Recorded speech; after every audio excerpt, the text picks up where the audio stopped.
Okay, sa punto pong ito, alamin naman natin ang Hidden Garden sa may Vigan. Panoorin po natin ang CNTV.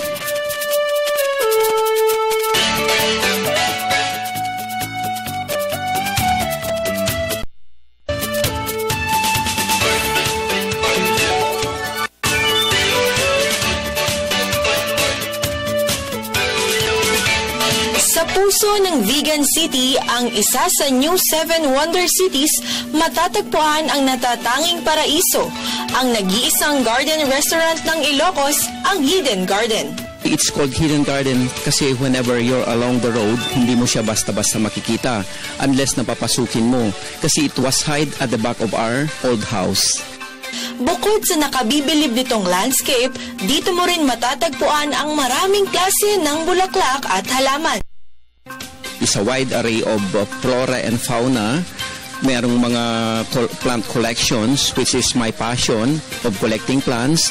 And one thing more, dito nila matatagpuan yung mga collections of bonsai, collections of different species of plants, and most particularly, the artwork is really, what do you call this? It is a native. It's a native concept. Sa iyong paglilibot, siguradong maaaliw ka sa senaryo, sa sariwang hangin at sa maayos na pagtanggap ng mga kawani. At matapos ang iyong paglilibot, masasarap authentic Ilocano cuisine ang sasalubong sa iyo. Siyempre, hindi mawawala dyan ang ipinagmamalaki ng Vigan City, ang empanada at halo-halo. At kung gusto mo naman ng souvenir items, mabibili mo rin yan dito. Bukod sa karikta na hatid ng anilay buhay na paraisong ito, natatanging advokasya din ang kanilang handog. We are promoting people to and encouraging them to help revive the nature. Especially our nature is dying, cutting of trees, etc., and devastated by the typhoon. So our advocacy.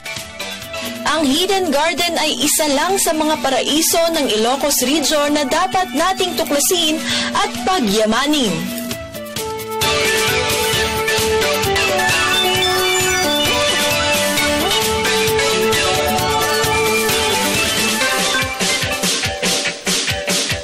Hidden Garden. Napakaganda. Dapat mapasyalan natin minsan yung garden. Oo, yan ang mga magandang puntahan.